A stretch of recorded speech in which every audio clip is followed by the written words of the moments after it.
introduce our esteemed guest today, our very esteemed guest today, Abhishek Bhattacharya. Thank you very much for coming on to the show today. Really appreciate it. Thanks, Adam. Thank you so much. And everyone, just to give you a little introduction of Abhishek, he is the blockchain leader behind India's largest blockchain platform. He's a 3 times entrepreneur, 2 times author, and he's a certified Corda developer. And he's also the co-founder of Whirl, which are blockchain-powered loans against warehouse receipts. So tell me, with all of these accomplishments under your belt, if we can kind of get to your origin story, how did you get into blockchain in the first place? Absolutely, Adam. Thank you for that introduction. That was quite good. Thank you. Yeah, I don't know about the blockchain leader part. We are a very strong team of 15 people who have built this, who have made this happen. India's largest blockchain. So that's the story. Okay, coming to my origin. Where did I enter blockchain? That has been a great journey, to be very honest. I've been into many technologies, but this one has given me the most fun, the most eventful ride, to be honest. So I came into blockchain when I was in my university, pretty much in my second last or last year. At that time, I got to know about blockchain, of course, Bitcoin, other cryptocurrencies, and so on. But at that time, it was pretty much academic. I mean, whatever I was interested in, I wanted to write a paper, didn't end up doing so. But yeah, wanted to research into it. What is this technology? Because I've always been a tech geek. So, into tech, product, and all these things. So I wanted to love it from the technology standpoint.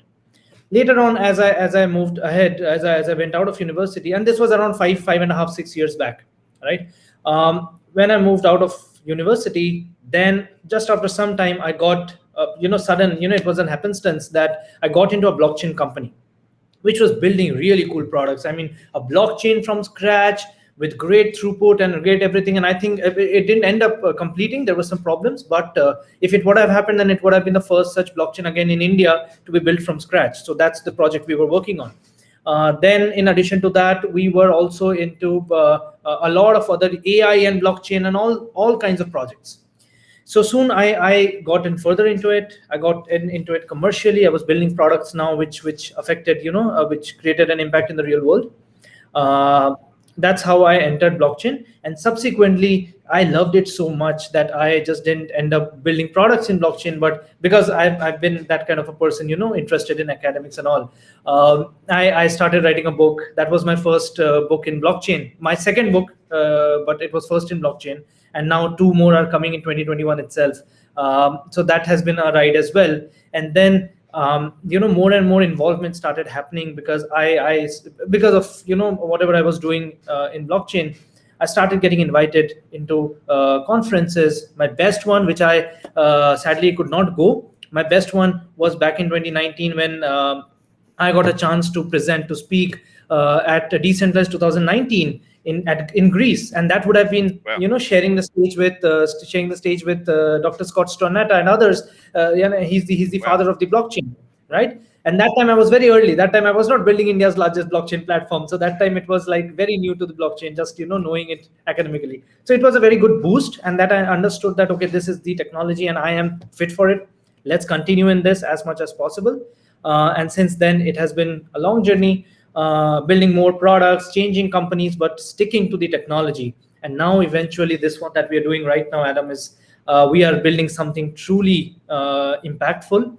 And I'm so happy that, blockchain, a very complicated technology, to be honest, like blockchain, is creating an impact in the lives of a segment like farmers who don't even know, with our product, they don't even know that such a complicated form of tech is working behind the scenes, but they're happy to use it and their lives are changed, right? So that's what I'm doing. And now next stage we are taking is into DeFi. That's another world out there. Let's see how it goes. So that's what my story is.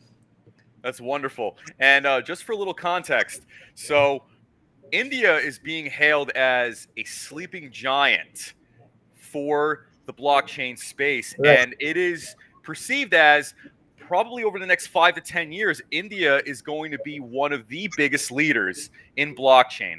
Why do you think that is? What makes India very unique and very well positioned to take this place as a major leader in blockchain over the next few years? Right.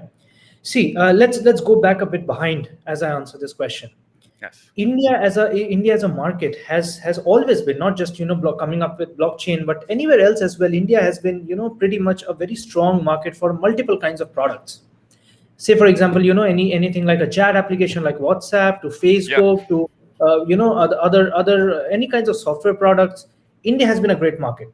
But yeah, there is something that because of sometimes regulations step in, sometimes just it's just like people are not motivated enough to try unless they see that 100 different countries have started trying something out, like AI, ML. It is also going great in India, but maybe has come a bit late.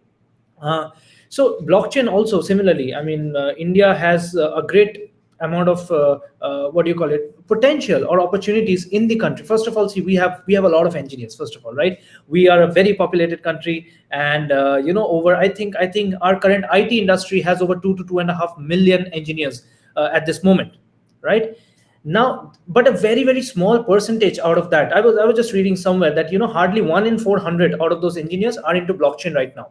So just imagine that when that 0.25% goes to 2.5% or Right. 25%, right? That would be Right. 50,000 or 100,000 or more than that, engineers. Once there are so many engineers, there are so many more products that are going to be there. Currently, we hire blockchain engineers and we are facing a really dearth. In fact, the last engineer we hired, we went to Africa. I mean, not physically, but yeah, we went to hire an African candidate because we were not able to find an Indian candidate in our budget and in the timeline that we were looking at. So, but yeah, nowadays, see, unicorns. We are currently 51 unicorns in the country in 2021, right? Up by 25 since the last year. That's humongous. People are using technology, right? People are increasingly using technology. Blockchain comes into the picture, it's same. People are now understanding that, and see, every time so many new blockchain companies are coming out, exchanges, wallets, lending products, borrow products, DeFi possibly, right? Everything is coming up now. Maybe the adoption was late, right? But once it is in, and also we were facing some regulation hurdle as well.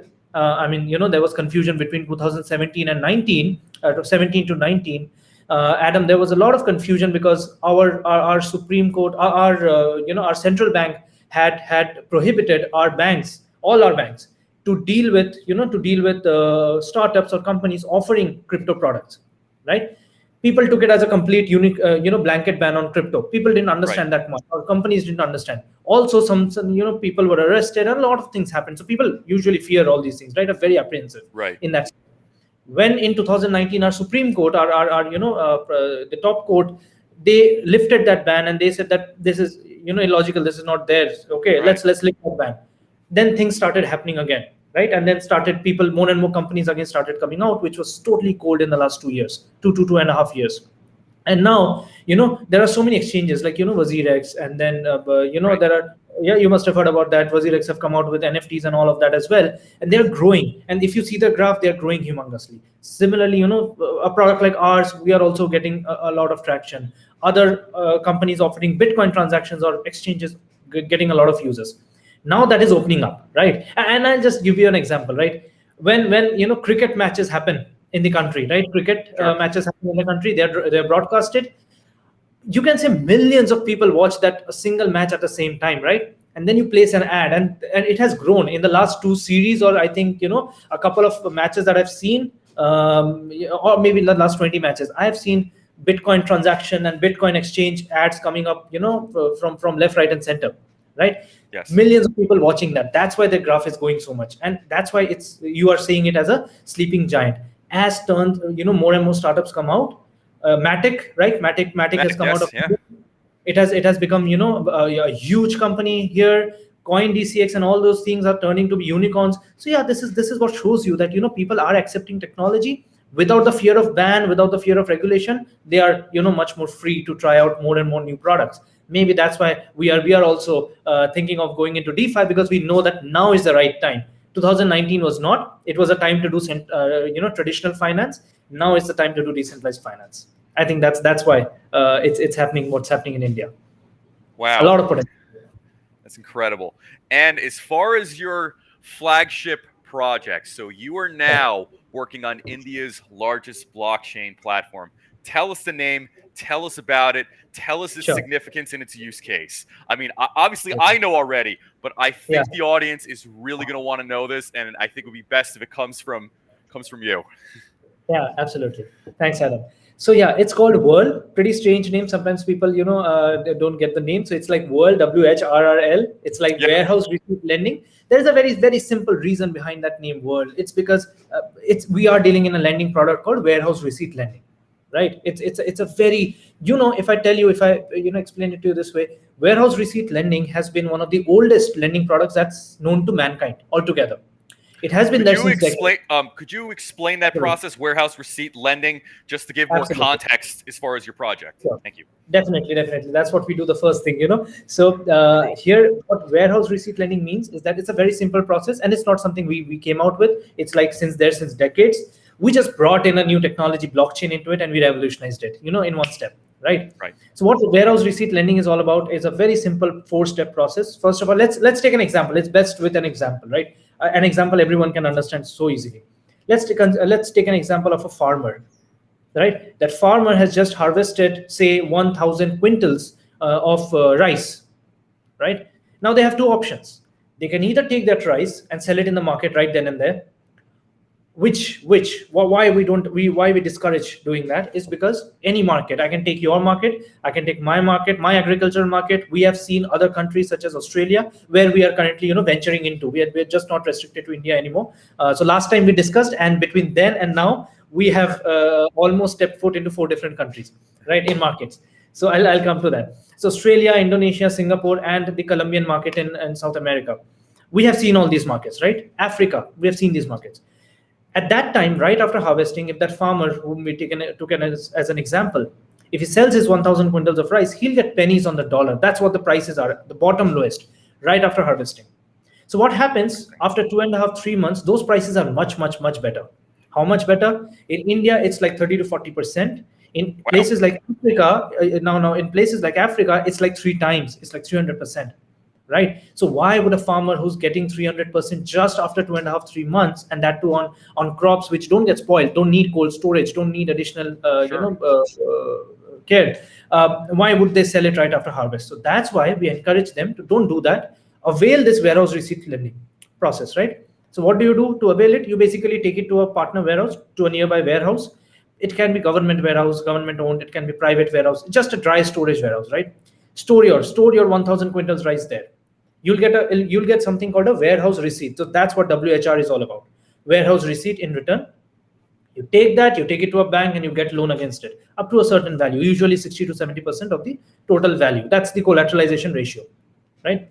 So when you do that, so yeah, no, it's not something we brought in. So people used to do that, but then again, farmers had to wait 13 to 15 days to avail that product.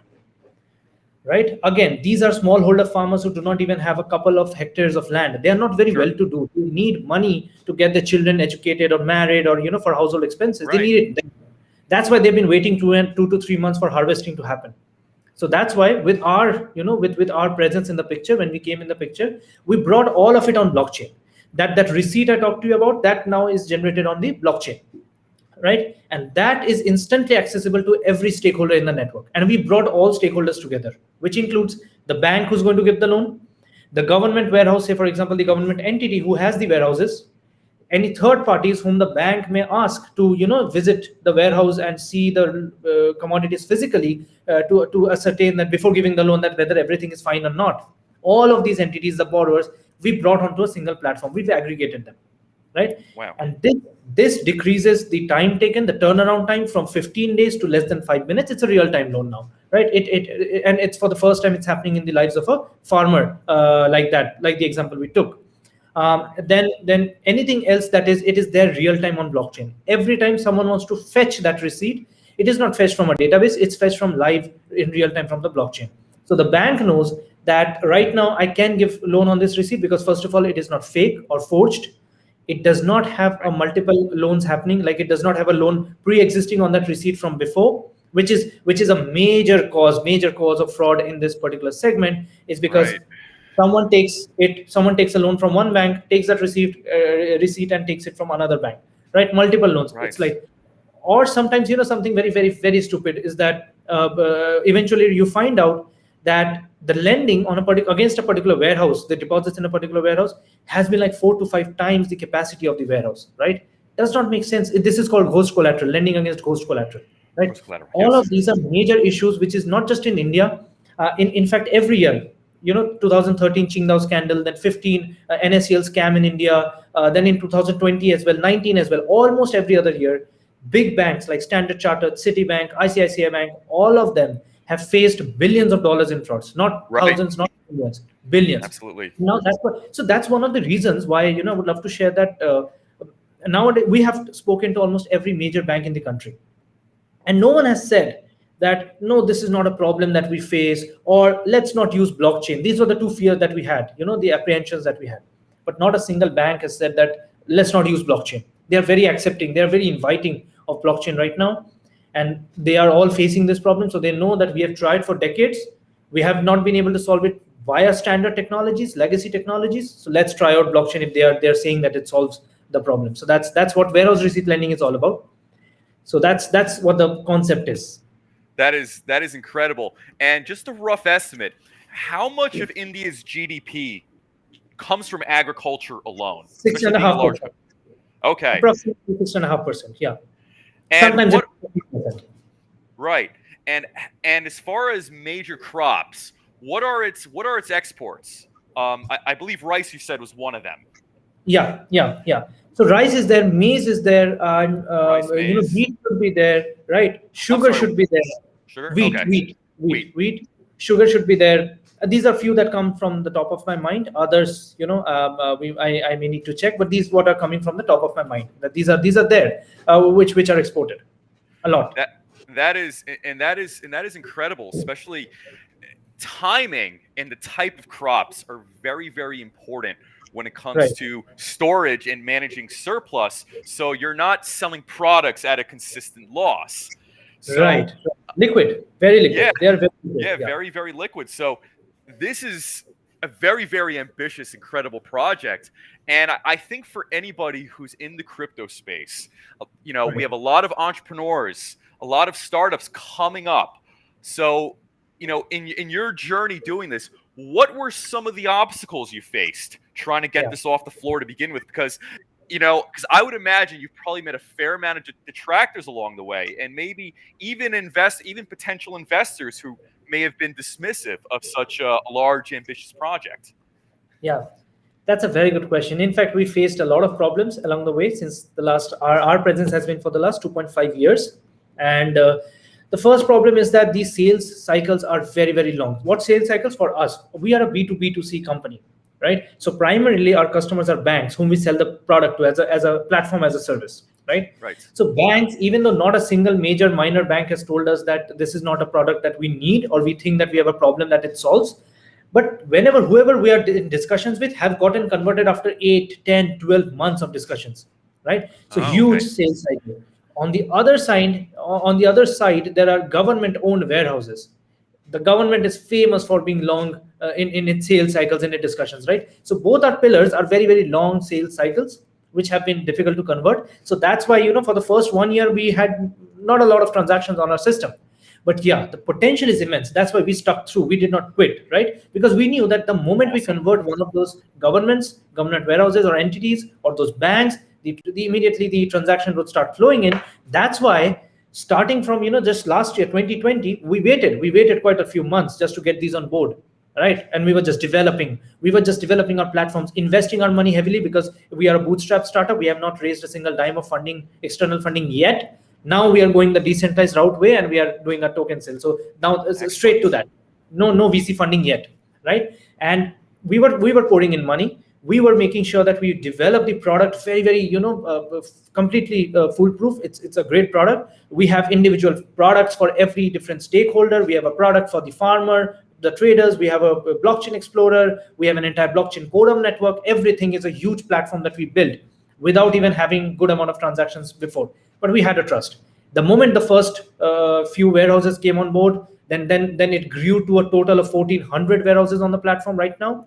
Wow. Then more than 2 lenders coming to our platform next week, just next week. India's largest private bank. Almost we have converted, so that's why I'm not taking the name, but we have just converted. Right. They're also, by mid-September they'd be on the platform. All of this now within few months. That's why I think within 10 to 12 months we became India's largest blockchain network, because we straight went from a few 100,000 transactions to immediately to over $500 million worth of transactions on the platform. We currently, I think, have around $600 million dollars worth of transactions, right? Agri commodities tokenized on our platform. Wow. That's what makes us India's largest. So that's where. But yeah, there's some problems we faced. Another problem was that farmers were not very tech savvy, right? So we had to redesign the system multiple times, more than once. First we gave the farmer an app, and then we saw that, okay, this is not working very well. Sure. Then we gave all those functionalities in another product which give to the warehouse. See, farmers anyways have to visit the warehouse, right? Even if they can apply for loan from the comfort of their home, does not mean that they can. I mean, it's a physical product, right? If they need to store their rice, they would have to take their rice and transport it to the warehouse, right? That's not an online service, correct? Right. So when they're anyways visiting the warehouse, which is near to their house, so why not give the same functionality in the warehouse to apply for a loan, get the loan and do all those things which they can do via the app. So then, but we have to put some security protocols in place. So this redesigning happened more than once, right? But now everything is good, everything is seamless. And to our surprise, now is a time when we are seeing that farmers have started using the app as well. I see my metrics. I see that, okay, farmers are using the app very, very, very well. It's multilingual. It's available in our regional languages, top regional languages. So that helps the farmers. Wow. And we also have a sales team, which talks to them in their regional language and not in English or even Hindi, right? Which is it's a regional language they talk with. So some of the challenges. Other than that, not much. Yeah, we're still taking in more banks, but yeah, now as we connect the DeFi ecosystem, we bridge the gap with the DeFi, with this new product that we're making. That solves a lot of problem, because now, instead of just the bank, the farmers, the asset originators, anyone will have, a global pool of lenders, right? That's what DeFi gives you. So that will open a lot of opportunities, but I'll come to that later, maybe. Yeah. That is incredible. So at this moment, as of today, September 9th, how many users roughly are now on this using Whirl? Sure. So, I mean, we have given about 600, 600 loans till now. That's a very, very small number that way, because the current banking partners that we have do not offer loans to every category of our customers. Right. That's why our total loan count is like $2 million, which is not less because it's happened in 6 months. But the moment we open it for agribusinesses, then exporters, importers, other organizations, it immediately can go from 2 million to 50 million in no time. Because currently we are only serving farmers. Farmers don't have a lot of ticket size, right? That's an impediment. That's an impediment because we are waiting for banks like this, like the India's largest bank. They'll have pan-India operations. They won't limit us in whom we can approach, right? So that helps us reach out to, apart from farmers, other businesses and everyone else as well, exporters, importers, who have 10, 20, 30 times the ticket size of a farmer. So that's why in 6 months, if with farmers, we've been able to reach $2 million. We are pretty sure that's our target, that we are pretty sure when we open for other stakeholders, other kinds of customers, this 2 million will become $50 million in no time because of the ticket size, right? And overall, directly or indirectly, we have touched, we have created an impact in around, just as of maybe 1st September, I think, 2 days back, we checked, it was around 6,500 farmers, 6,500 farmers, around 2,000 traders, so a total about 8,500 customers, you can say. That's where we are. It's not a lot, but that's who take the loans. No, I mean, listen, I think these numbers alone show promise, and I think they show a lot of potential. So I think with what you're doing, we look at the next year and a half, I bet you this is going to boom. I see, the gears are turning in my mind right now, and I'm thinking how well this could actually work in other countries. And actually that brings me to my next question. Sure. When you've hit your goals and your benchmarks for India, what are your plans for maybe taking this project to other countries, especially Absolutely. Countries that have a huge agricultural sector? And by the way, that even includes the United States as well. It does, yeah. So Adam, that's what I said, that, I'll come to this later. So we are already planning that out, and we are actively planning that out. It's not like just in the plans, it has started being executed. So see, for us, as a startup, as a platform, it does not matter whether we expand ourselves in India or outside in a different market, right? Because we are anyways going to create partnerships in those countries as well, like Sure. we do here in India. So in India, we are currently in 5 states. So India has a lot of states, right? Individual states or provinces, you can say. So we are currently in 5 such states, and a few of the biggest ones. Um, Now we can choose to expand, in more states in the country. That would require the same amount of effort. And also, which we have already chosen, which we have already done, is expand to countries like Australia, Singapore, Indonesia, right? These are the three Right. countries we have started actively looking. Then we are in discussions with for a partnership in Colombia, right? South America, in that Bogota region, Right. right? Yeah. So that's where we are currently doing. That is one agenda, right? And we've already built partnerships with in Australia, who are actively taking us out, in there, right? Those are the few markets we are currently looking at actively. And behind the scenes, see, we are very aggressive in this aspect. So behind the scenes, in US, like in the North American parts, we are currently in discussions with a lot of accelerators. So we are a part of Mass Challenge USA's 50th cohort. So they put us on the map in Boston, Houston, right? So that's Very something we are nice. actively exploring. So Boston would be a great place for a fintech product like ours. Then we are also in discussions with good universities such as Purdue, then UB, then to some extent Stanford as well. Just trying things out, because some contacts we have tried to get in. That way, we are trying to research those markets, in these areas, like in the Boston area, in the Cambridge area, and all those things, right? So that's then again in the Illinois area, kind of, that place. Those are research going on. So the next stage would be to get into them once we know that how those markets work, either by building partnerships with those universities or other startups. We are getting there as well. So that's our plan of expansion outside India, and that's very well placed right now. We are very very aggressive there. Awesome. So, from the looks of it on my end, it seems like entrepreneurship is very, very deeply ingrained in your blood. So, how did your journey start as far as being an entrepreneur? Right. Is this something that you always knew as a kid, or is this something that you kind of came into your own as you became an adult? Because you've done a lot of things. So I think a lot of the audience, they love to hear the backstory, and I think the origin story of a lot of blockchain and tech leaders. So I kind of wanted to know a little bit about yours. Yeah, sure. Thanks, Adam. So actually, way before blockchain came into the picture, of course, the story of entrepreneurship started in. I was back in high school when I was so inspired to become an entrepreneur. I was thinking all these things, what to do, what not to do. Sure. Let's try some startup, and you usually don't end up executing those ideas well, because otherwise, I'd already be owning a unicorn, right? But it does not happen. It did not happen. But yeah, the constant urge came in that, okay, let's do a startup. So wherever I was, I did not, my heart did not go with any other thing that I was doing at that point in time. It was always like, okay, let's switch at this moment and let's do a startup. So in high school, I could not do a startup, but those things came in mind. Sure. In college, in university, was when I got the opportunity. So I did my first startup when I was in my third year of my engineering studies, of my Nice. computer science studies, university. That's the first startup I did. Not bad. It was, we had to close it down, but it was not bad. I mean, that was the first time I tasted a good startup, which actually started off well. Then we raised a very modest amount of funding in the first 2 months of our operation. So it's not like that it went totally dry. Then we had over 37 people while we were ourselves university is in the class in the college. So that running was fun, and it was like whole day, whole night. I don't know. That was a great experience, right? And then I knew that, okay, this is the thing. This is the thing that I need to do. I think forever. Whenever it clicks, then I had to close it down, right? Then subsequently, I had to close it down. Then after getting out, I joined a company again, switched to starting up. That was a blockchain company, but that was we had to close it down as well.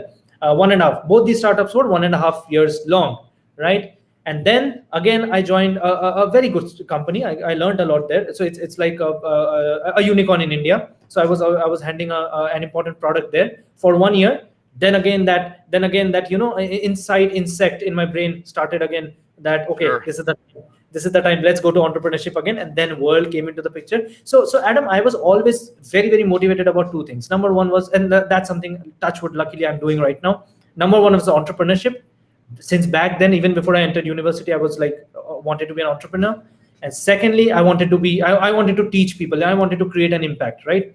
And now currently I'm also doing a startup in blockchain technology. And luckily, I'm also able to whatever time after all these 20 hour days, whatever time is remaining, I'm able to devote to teaching blockchain to others, right? And that includes a lot of people, good people who are very new to blockchain, includes faculty, in universities, includes PhDs who are very new to blockchain. They may know computer science, but they are very interested in blockchain right now because their students are interested in blockchain, right? So they have to be interested. And I'm teaching them. It's a whole different experience. So these two things I always wanted to do. So a culmination of entrepreneurship and as a teacher in blockchain, as an educator in blockchain. So these are the two things I'm doing. But yeah, it has always been an entrepreneurship game for me, at least till now.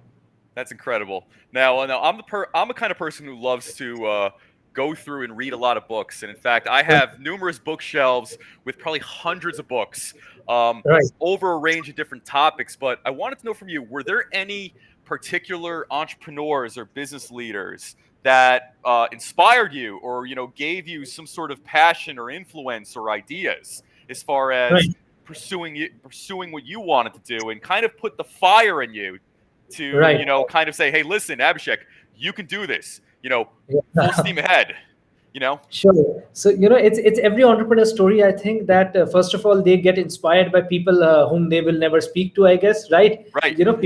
People like Musk, people like those people who are at a different league altogether, right? You get inspired by them. You see them doing 100 different work, great impactful work together, right? And that's how you get inspired. So that's something that I originally had gotten inspired with, right? But later on, when I entered the startup ecosystem, then I got to interact with some good entrepreneurs, really good entrepreneurs, but who were still approachable, right? So, for example, people who have built good brands in India, right? And if you're part of an accelerator, and then that person comes as a speaker, I get inspired. So there's there's a company called Flipkart here. I don't know if you know about that. So Flipkart. Their founders, I've heard the name before, Flipkart. Yeah, you've heard? That's great. So their founders, I got to interact. One of their founders, I got to interact with once. So as an accelerator, part of an accelerator, and then CTOs of great startups. And later on, this allowed me. So no particular names, because the names I would take you may not know, and the names I would I have never met is something that everyone is inspired from, right? Like Musk and all. But yeah, those were the interactions, real life interactions, which actually gave me the fire. I understood that, okay, that guy is doing something which is exactly what I want to do. He's able to create an impact which I will never be able to create being in a job. So I have to start up of my own. And this was the first time, I was doing something which creates an impact. So before this, I had a media company. After that, I had a blockchain product company, which had nothing to do with an impact segment. This time, to be very honest, Adam, with you, I had never thought that I would be someone who would be working for farmers, because I don't have an agricultural background. My co-founder does, right? He does. So he in agriculture, he has some generation knowledge there. That's a good part. I'm more of a tech and a product guy, right? From a blockchain standpoint, nothing from farming, right? So I never thought that I'll associate myself with farmers, agriculture, and these impact segments. But the moment we started doing the first few loans, these are people who are not very used to using apps or getting real-time loans and things. We are used to that. We open our app and we get a loan in 5 minutes, right? We open an app and we get food delivered to our doorstep, right? We open an app and we get insurance for us. But these farmers are not accustomed to these things. So this was practically one of the very first products that they were using in real life, which gave them something like a loan in real time, which they used to take in 15 days by visiting the bank and roaming around. The bank might be 30 kilometers, 50 kilometers, 60 miles away. That's huge. Now they were doing that sitting, from the comfort of their homes, right? That created an impact. And this gives me chills, right? This gives me goosebumps that, wow, I'm able to do something which creates that kind of an impact. I did not ever think so. And since then, I have become so attached to this idea of doing something which is really, really creating an impact. And see, this really benefits us as well. Why have we been able to why have we been able to bootstrap our startup and not really raise VC funding yet? We are a small team, but on top of that, we have constantly gotten support from a lot of organizations. Like the most recent one we got is from United Nations Development Program. They gave us a grant, right? They gave us a grant because of our use of blockchain technology in uplifting and financial inclusion of such smallholder sectors, smallholder farmers, in this country and in countries like Bangladesh, right? Then before this, Government of India gave us a grant, right? Because Government of India is all about increasing the income of farmers. They have a vision to increase the farmers' income, so we aligned with that. Before that, the top business school in India, which is like IIM Ahmedabad, Indian Institute of Management Ahmedabad. So that's like top B school in India, rank 1. World rank is I think in 40s or 50s. So we are a startup from there. I mean, we have been incubated there. They have given us a grant, and now they have created an entire case study on us just because of just on an implementation of a technology like blockchain in a segment like agriculture, warehouse receipt finance, or agri fintech, right? And now that case study would be taught in the flagship program, which is like the best in the country, right? We never went there. We never went to that kind of a college because we just did not, right? So we are not MBAs from the top college, but our case study would be studied there. So this is an impact that this is the part which actually gives the fire. Now, not anymore other people. This is the part that gives me the fire right now, as you asked earlier. Right. So, and you know what? I see a theme here, making an impact and making a difference. And I see this theme with many great entrepreneurs and tech leaders. So since your project has been on the scene, what is some of the best feedback you've gotten from, let's say, a user or a farmer of your project? Like what is something like anecdotally where a farmer has really expressed to you, or a user, how much of an impact you've made in their life by use of your project and your product? Right. There has been immense number of feedbacks, right? And we constantly post them on our LinkedIn as well. They're totally out with names because farmers are happy. They don't have they are not like don't use our name and all of that. They're happy with that. Okay, and their experience is phenomenal. One thing that one feedback that really caught my attention, right? That really had gotten into me is that someone reached out to us just before a major festival in India. It's called Diwali. I don't know if you've heard. Yes, and that's coming up too. Yeah, exactly. Yeah. That's great. That's great, Adam. So Diwali, yeah, because a lot of Indians celebrate it in other countries as well, right? So Diwali is a great big festival, major festival, right? Yeah. And just before Diwali, we have had a customer who came to us and just requested that before Diwali, can I get a loan from you? I really need it. And I still remember the guy. Obviously it was online, on phone, right? Because COVID was still there, right? It was in 2020. I remember that farmer himself was 16 years old, right? Wow. Much younger than me. I clearly remember these things. And he said that, can we get a loan? And by then, because of such a major festival, even before the festival, the banks usually the people go on holiday, right? They go on vacation. So somehow we managed by picking approaching the banker who did it from the home, helped us by working from home. Somehow we were able to do that within one day. Usually we do loans within like 5-10 minutes or 1 hour, right? But that time it was a very special scenario. We took one day to get all of those arranged, and finally the loan happened, and he got the loan in his account before actually what he wanted, right? We did not promise because we knew that it is going to be an impossible task because no one is at office. Diwali is a major festival. You don't have them, right? So now, so that farmer then, when he specially called and he said to us that, this is something, first of all, we never seen in my life before because we don't use apps, right? Farmers don't use apps, these kinds of apps, right? Plus, the way you guys fought, because he saw that we were fighting to get him a loan, right? Because we really wanted to do this. I personally wanted to do this. This was a case I personally handled back then, with the customer. And he said something like, his feedback was like, it felt more than a family that you were able to do this for us. So they're people who, become very close to you because they are very natural people. They don't have a different face to show. Just right. So they are very close to you. Sometimes and they were like this, that this is humongous. This can change people's life. And I'll tell so many of my other farmers, my dad, my other farmers whom I know, that they have to use this platform because there is no negative point, right? First of all, we are not paying anything. So farmers don't pay anything to use our product. It is free for them, right? Because our customers are banks, we charge them. right? We don't charge the farmers, right? So it's a free product for them. So we don't charge them. It's a free product for them. They are getting a loan in 5 minutes rather than 15 days. They don't have to run 30 miles to the bank and back over 7, 8, 10 days. Why will they not use this product? There is no negative point, right? And now, even if you don't have a smartphone, just go to the warehouse, just ask the warehouseman to help you, and they'll help you, right? So that loop is closed as well. No reason. And that's why similarly many other farmers have had the constant feeling that I got a loan very fast.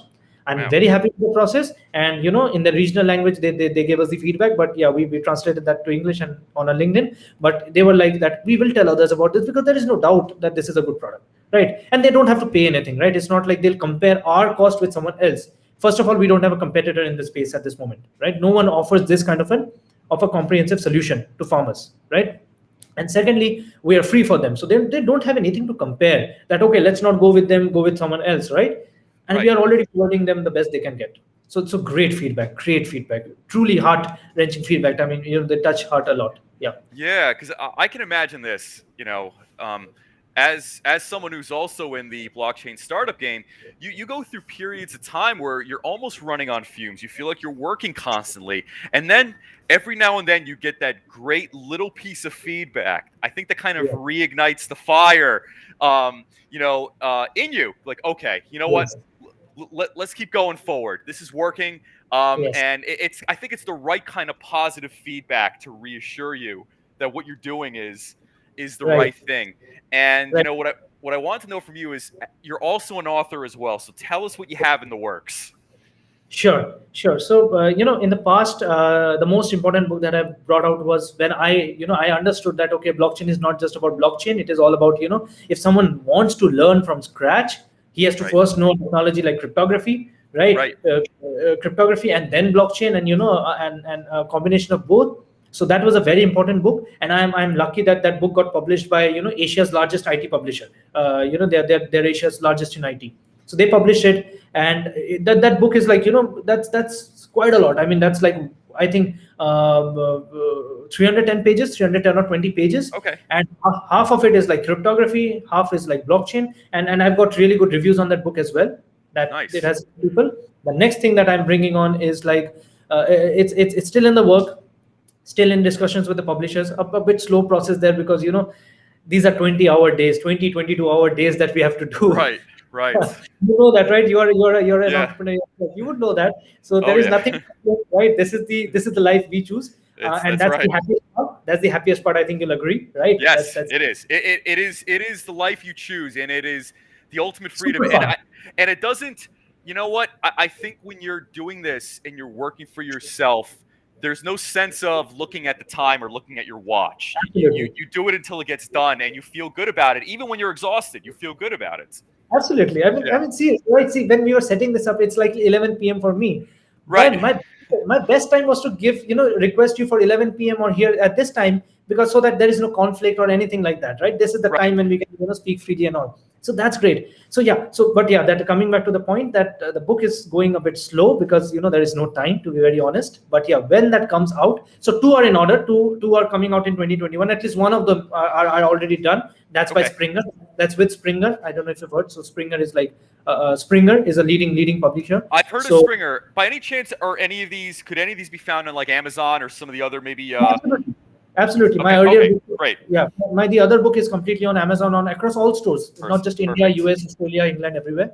And similarly for others will be there as well. And now something very special, very close to my heart is like I'm getting an entire from basics to a professional, that kind of a content that I'm covering in a book. I started doing so, but then paused a bit in between, to be very honest with you and the audience who's listening. But when that's going to come out, that's going to be with a very catchy name, a very catchy cover. All of that is in my mind. It's just not on paper yet, right? And the cover is not out there. Nothing is there. But yeah, the content somewhere it was there. It has been there, and it is going to be a very interesting book. Maybe I'll post it. I'll reach out to you, send you links and all. But it's going to take some time. But yeah, that's what's in the work. But yeah, again, this is something that I wanted to do really. So author is not something I'm leaving anytime soon. I'm not stopping writing. Just the moment I get some free time, I'll write. Right, and you know what? I'm going to make it a point to look for your other works on Amazon today, and when I find it, I'll buy it, and I'll show you a picture when I do. I go through books like they're nothing. And I have a feeling what you've been up to and what you've been writing is it's going to be a good read to Thanks. to say the least. So yeah, and for people who want to invest in this, because I have Yeah. not heard of something like this in the U.S. or anywhere else. Do you guys have opportunities for individual investors to Yeah. contribute to this? Maybe something in the form of like a prospectus or something along those Yeah. lines. Sure. So no. Why I'll say tell you no and yes. Where is the yes part? I'll just tell you. So we are not taking VC funds or angel investments, right? Okay. We are not seeking any investments in that sort, in that order, anytime, right? We have not done that in the past, not doing it anytime soon now. And also because we are creating the Brew Finance, the new product, which I don't think I even named it. So the new product is actually Brew Finance. It's like BRU Brew.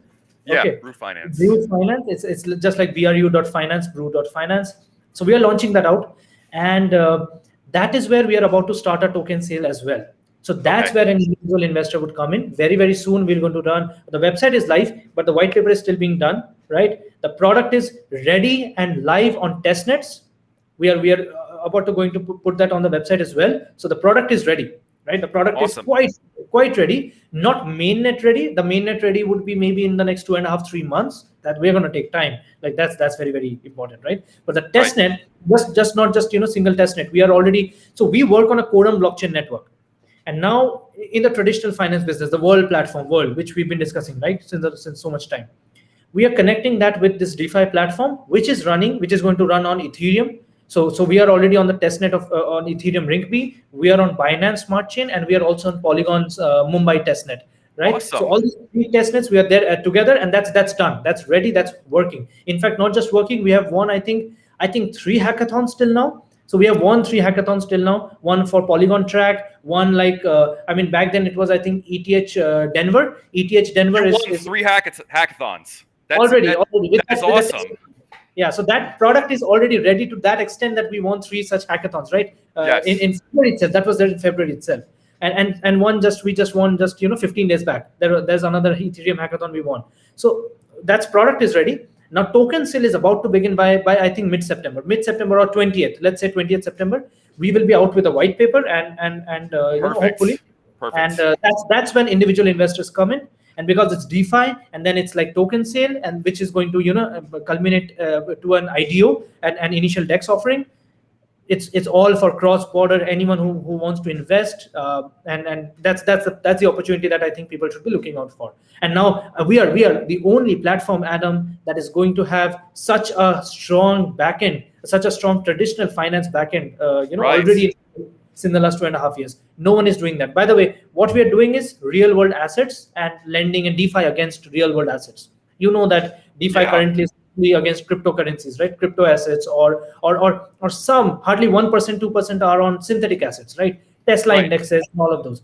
These real world assets is like non-existent right now, and we already have a real world asset platform where and by the way, before even starting, we already have a committed lending TVL, TVL of around $300 million standing committed to us. So we are very excited to launch that to the world and bring that Wow. on chain. Nothing more exciting for us in the next 2-3 months to come. And for you as well.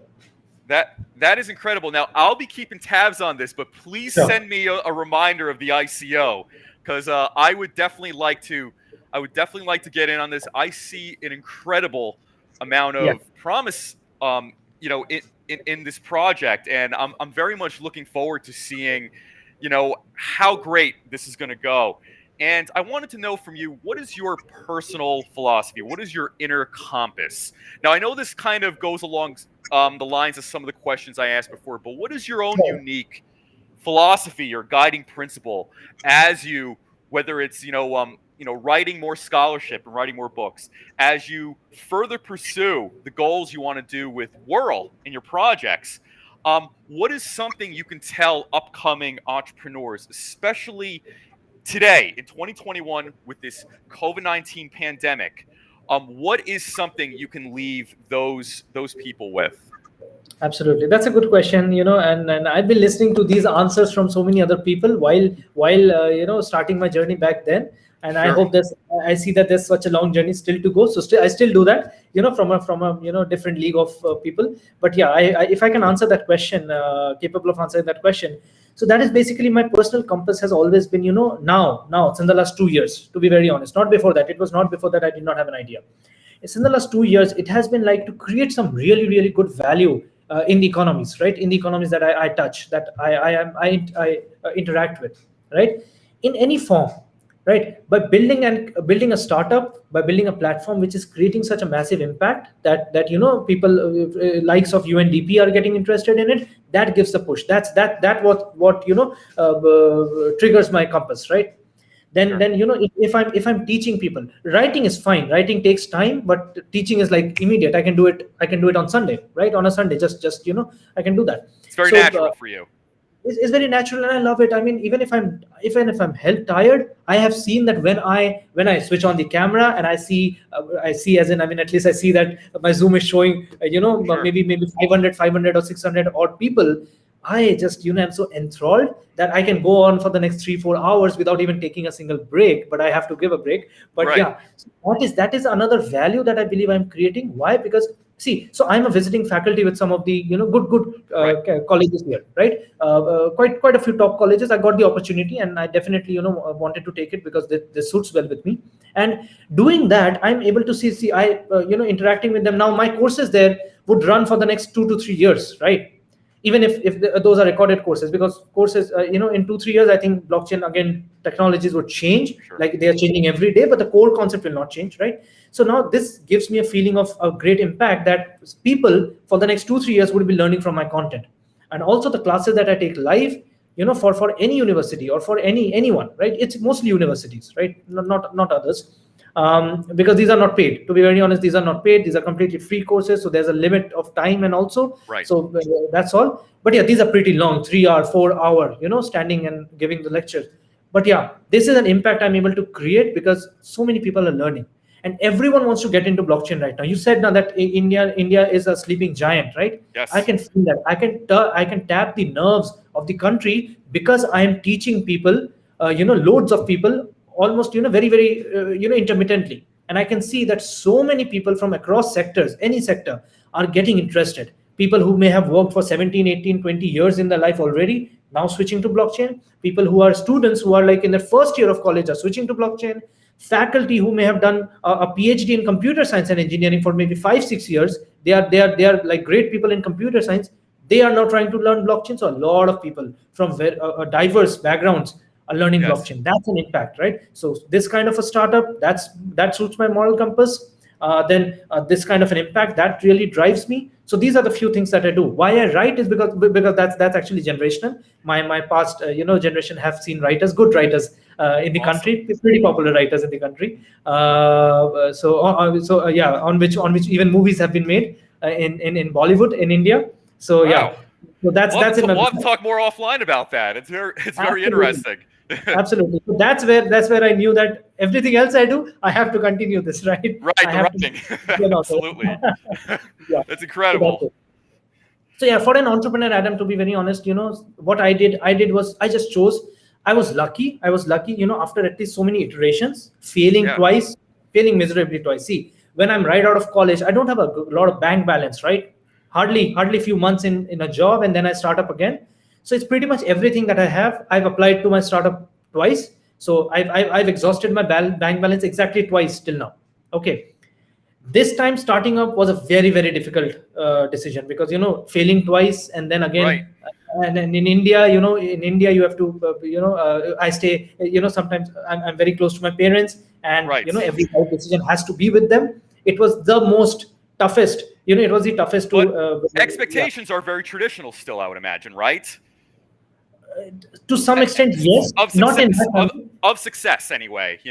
Stable That's the job, concern. make a lot of money. Exactly. Do stick I to mean, what's safe and stick to what's going to kind of keep giving you stable money going forward. Stable money, right? Yes. And not like you are investing whatever you earned, you're investing and then again putting it down, failing, again investing, right? But yeah, I have been lucky. I have been lucky that my parents have been supportive of me every time. Otherwise, I would not have been able to do, so many different things because they would have totally debarred me from doing that, right? But yeah, still. So this is something that I believe that every entrepreneur right now should just focus whatever work they're in, like 40 years old or 14 years old. Just if they are understanding what they love, they'll be able to do that 20, 22, 23, 24 hours a day, right? Absolutely. If you're doing something for 20 hours a day, I don't think anyone else is going to bring in something more important or interesting which you're going to shift to, right? So yeah, that's my call, and I think that should be every entrepreneur's call. I think that's my feeling. That is probably one of the most closest to perfect explanations I've heard. Thanks, to say the very least. So thank you for that. And I have to say, on an ending note, Abhishek, it was an absolute pleasure having you on the show today. We covered a lot of ground, and I think for any tech entrepreneur listening to this, I think they got a tremendous amount of value from the words and feedback and wisdom you've had to share. So I think whether it was the 16-year-old farmer that you got the loan for, or anybody here in the US, or anybody on LinkedIn listening to this, I think stories and words like this end up inspiring the next wave of entrepreneurs, whether it's in blockchain, fintech, or any other related space. So, listen, from the bottom of my heart, thank you so much. This was a great episode, Abhishek, and I'm very much looking forward to seeing the greatness that's going to come from your project. And you know what I'm going to do? I'm going to message you offline. I do have a few more questions, but listen, it's been an absolute pleasure again. Adam, I'll be looking out for I think I last time you talked to me, you mentioned some NFT use case that you are building, yes. Right? So if that's offline, then that's offline. So at that time, mode, right? Yeah. But you know what I'll do is I'll send you another invite. Maybe we can hop on another call, maybe next week or soon. Absolutely. Whichever works for you. Anything, yeah, absolutely. Adam, it was a pleasure. It was a pleasure. Thank you so much for inviting. Thank you, and listen, have an awesome weekend, and I'll definitely be talking to you soon. Sure. Let's catch up offline. Thanks a lot. Absolutely. Thank you. Bye, Adam. Bye-bye. Bye.